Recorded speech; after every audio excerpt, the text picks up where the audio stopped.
My engine sputtered, whispering words between each misfire. The road was empty, not the usual deserted two-lane you drive at night, where the occasional deer or truck keeps you alert, but truly empty. Black asphalt stretched for miles, bordered by dense pines that absorbed every hint of light and sound.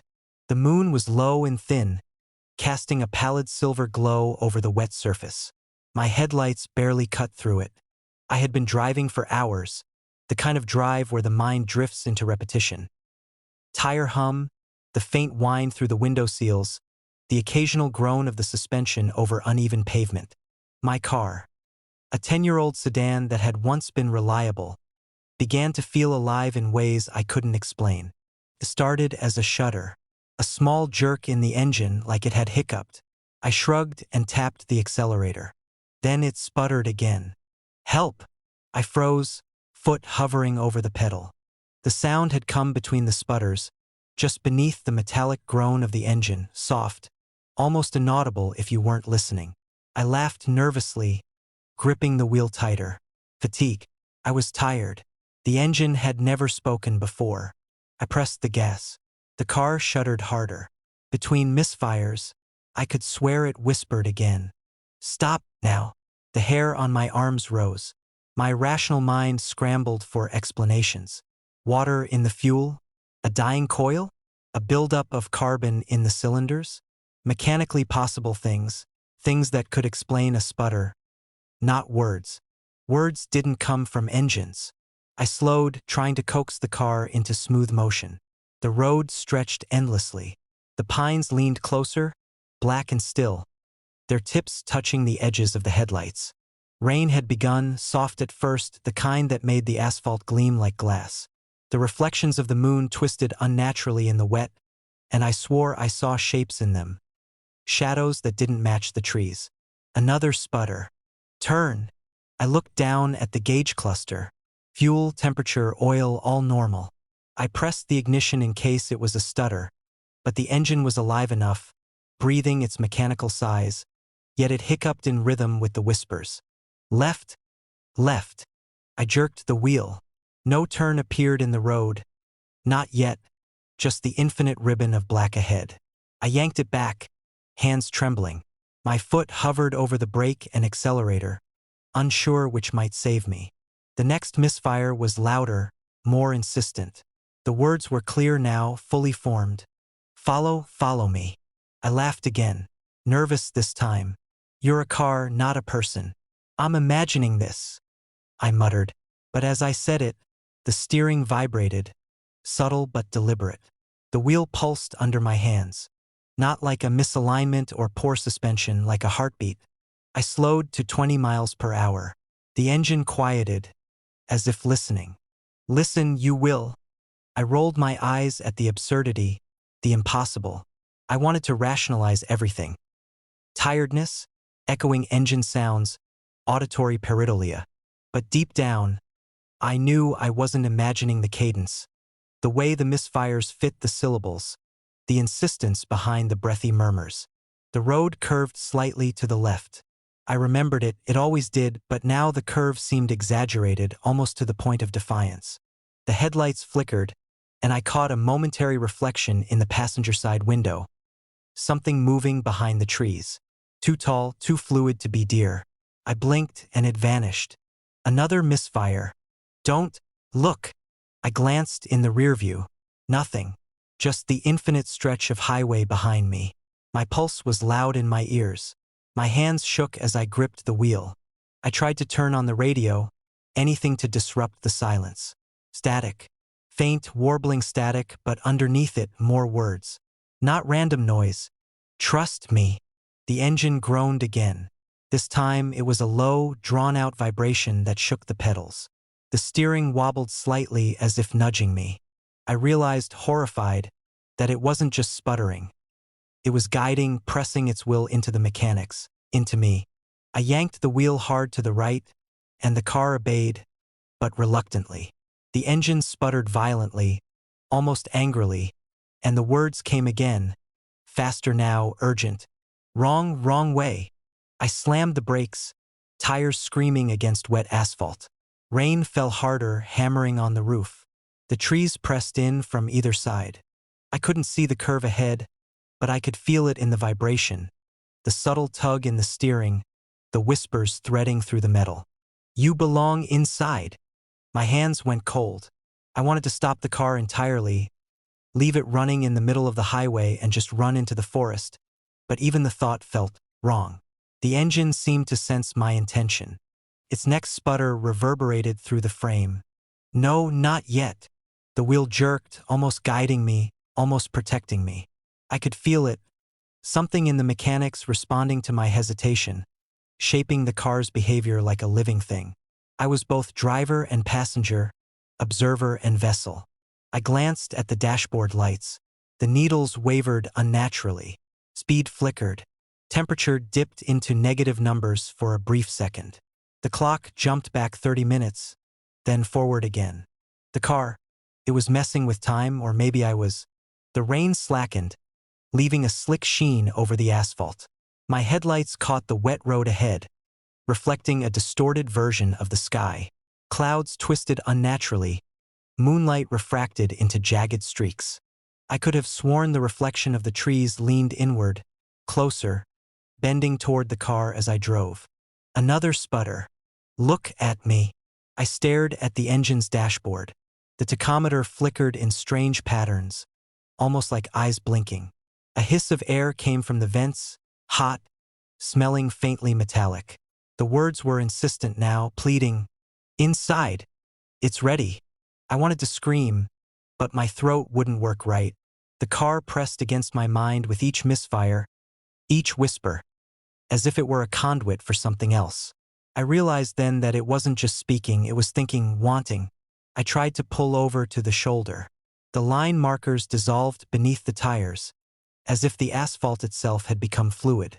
The car accelerated on its own, nudging me forward, down the long ribbon of black, away from the non-existent shoulder. Drive, faster, join me. I gripped the wheel like it was a lifeline, but the car's frame pulsed against my palms, steering me, coaxing me. The voice was mine and not mine. My thoughts were mirrored, replayed with slight variations. I didn't know where I ended and the machine began. A shadow crossed the road, or maybe the reflection of a shadow in the puddles left by the rain. It moved against physics, gliding across the asphalt without wheels. I froze, and the car whispered, "Don't freeze." Another misfire, and the words came clearer. "You will belong soon."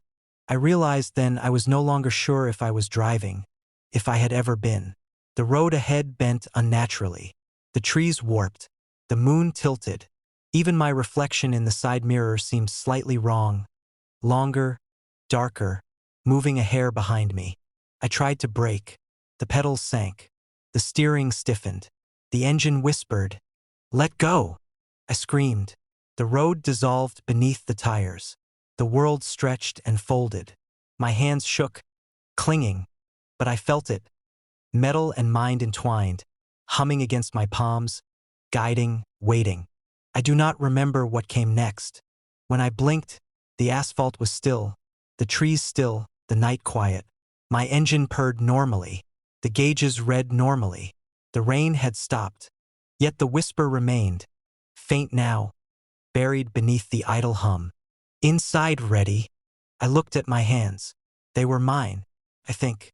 The key was still in the ignition, and the road ahead, endless, dark, and perfectly empty, waited for me to turn the wheel. The highway narrowed as I drove. Night pressed against the windshield, black and absolute. A wall of absence broken only by the dim glow of the taillights from the few distant trucks that had passed me hours ago. No towns, no exits, no street lamps. The radio crackled once, then fell silent, as though even static refused to occupy this stretch of road. I had been driving for hours, my hands stiff on the wheel, the engine humming a low, steady accompaniment to the occasional scrape of tires over uneven asphalt. The air smelled faintly of wet tar, cold and metallic, pressing against the senses with an oppressive quiet. I thought about stopping, about pulling off to rest. But the pull of the road, the relentless straight line through the trees, kept me moving. The tunnel appeared abruptly. One moment the road curved gently into darkness, and the next, I was facing an arch of concrete so pristine it felt unreal. Fluorescent tubes lined the ceiling, spaced evenly, casting pale, clinical light. And then I noticed the mirrors. Every inch of the tunnel walls was covered in them. Tall rectangles reflecting the lights, the tunnel's polished floor, the trees outside glimpsed through the brief gaps before the tunnel swallowed them. Everything inside the tunnel multiplied infinitely in reflections, a corridor of endless corridors. I slowed. My car's headlights cut streaks across the mirrored walls, catching angles I hadn't expected. My breath felt loud in the enclosed space, each exhale seeming to bounce off the surfaces and return slightly delayed. I tried to spot my own reflection in the mirrors. Not just the car, the dashboard, the wheel, me leaning forward, eyes wide, but it wasn't there. Not anywhere. The tunnel reflected the walls, the ceiling, the floor, even the faint glint of the trees I just passed. But my car was absent. I blinked. I reversed a foot on the accelerator. My mirrors still showed the asphalt stretching behind me, the dark road I had been following, and there it was, my reflection, the familiar interior of the car, the gauge cluster faintly glowing. But the tunnel itself, it ignored it. I pressed the gas, creeping forward. The mirrors multiplied the space, but I felt smaller, as though the car were shrinking, sliding out of the world's perception. The acoustic was wrong. Normally, tires over concrete make a low, constant hum. Here, each rotation echoed faintly at first, then vanished entirely. My engine sounded distant, as if coming from a different dimension, and my own voice, when I muttered to myself, a nervous "what the hell?" returned delayed, warped. I tried to rationalize it. A trick of the mirrors, some flaw in the polished panels, reflections that couldn't catch angles properly. I adjusted the rear view, the side mirrors, craned my head left and right. Still nothing. The mirrors were perfect except for one detail. My car, the one thing that should occupy the center of every reflection, was missing. A sense of vertigo crept in. The floor seemed to stretch, stretching forward endlessly with each rotation of the wheels. The walls leaned subtly inward, not enough to trigger my peripheral vision immediately, but enough to make my stomach clench. I tried to measure it. The tunnel couldn't be more than a quarter-mile long, yet the end didn't appear to get closer. Another attempt at rationality. Maybe this was a mirrored art installation or some experimental highway design. But the isolation, the sheer distance from any town, the forest pressing up against the asphalt, it didn't make sense. No highway department would spend money on such a thing here. I reached for the radio again. Nothing. Not static. Not the faint hiss of the engine over the speakers. Only silence. Then I saw it. A figure in one of the reflections. Just beyond the point where the mirrors seemed to converge. A dark shape standing perfectly upright. No features, just an outline. I froze, foot hovering over the brake. The figure didn't move. But when I blinked, it shifted slightly, tilting its head toward me. I jerked the wheel.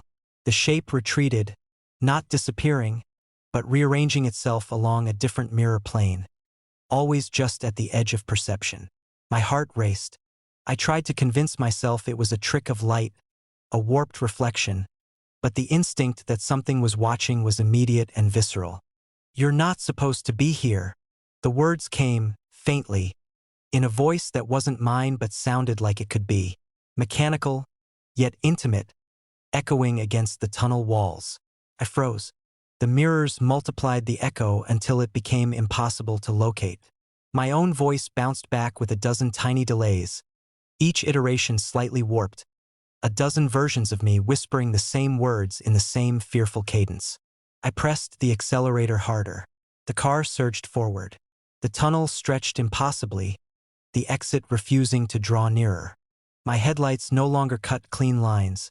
They reflected into nothingness, blind spots where the mirrors warped space, swallowed light. Another reflection. This time, not a standing figure, but a car, identical to mine. Same make, same scratches along the bumper. Same dent I hadn't noticed before. It hovered there, motionless, in a mirror panel to my left. I jerked my head to look, but in my own side window, my car remained, untouched. The reflected car wasn't moving, yet I could feel it shifting subtly in my peripheral vision. The mirrors stretched it, twisted it, rotating it into angles that made no sense. I could sense it following, tracing my motion with meticulous patience. I hit the brakes. The car stuttered to a stop. The mirrored car stopped too. I exhaled, a shallow, ragged puff that filled the confined space with my fear. The sound returned warped. A dozen echoes, all slightly off tempo, whispering, "Stop! Look! Listen!" I gripped the wheel tighter. The mirrors seemed to pulse with faint light, and then I noticed the floor beneath me. My tires rested on asphalt, yes, but in the reflections the ground was different, darker, wetter, shifting imperceptibly, like the tunnel was liquid under the panels. My car was untouched, but the reflections suggested otherwise. A depth beneath the floor, a reality that didn't include me. I glanced behind through the rearview mirror. No tunnel, no exit, just black highway stretching behind, distant pinpricks of trees. And yet, the mirrors insisted otherwise. In every panel, my car was missing. Another voice came, closer, insistent. Not a whisper now, but a hiss threaded with static. "You belong where you aren't." I slammed the accelerator. The car lurched forward, and the tunnel did too, or so it seemed. The mirrored walls elongated, folding over themselves. The ceiling bent downward, faintly brushing the roof. The reflected car remained, perfectly static, its tires hovering over impossibly distant asphalt. Panic overtook me. I tried to steer, but the wheel felt heavier, resistant. The reflection mimicked every micro-movement I made, then delayed it, as if practicing, rehearsing my actions before I completed them. The mirrors pulsed, and suddenly I wasn't sure which was real. The road, my car, the tunnel, or the reflections themselves. The figure from before emerged again, standing behind the phantom car in one reflection. Tilted its head, waiting. "Come closer." The command was subtle, but it threaded into my thoughts, into my fingers on the wheel, into my pulse. My hands shook violently. I tried to speak, but my own voice echoed back in layers, arguing with itself, arguing with me, each iteration more distorted. "No, stop. You're not here. You're not here." I swerved.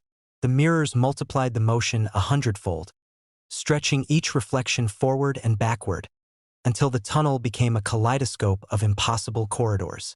My headlights caught nothing, only mirrors that ignored my existence. And then I realized, the air around me smelled wrong. No wet tar, no pine.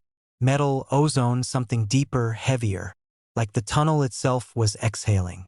The exit appeared. I could see it faintly, a rectangle of black beyond the final mirror panels. My pulse screamed relief. I floored the gas. The mirrored car shifted. It slid closer, always keeping pace, always blocking. My reflection remained absent. The figure moved forward behind it, now taller, thinner, impossibly elongated. I screamed. The tires screeched. The car didn't respond fully. The wheel pulled against me, resisting. I closed my eyes. When I opened them, I was outside the tunnel. The asphalt stretched normally, the pines rigid, the moon hanging low. My pulse slowed. The air smelled of wet tar, faintly piney, the way it had before. I laughed shakily. Relief, survival, reality reasserting itself. And then I glanced in the rearview mirror.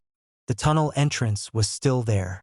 Its arch reflected faintly in the distance, glass panels glinting. And behind me, in the faint glow of the headlights, I saw it. A car perfectly identical to mine, dented hood and all, drifting toward me. The mirrors had waited. I didn't see myself inside it. I didn't see anyone. Only movement, and a space where I should be. I swallowed hard. The road ahead was empty. The mirrors waited. I could feel them watching. And I knew, with a certainty that tightened my chest, that the next time I looked, I might not exist at all.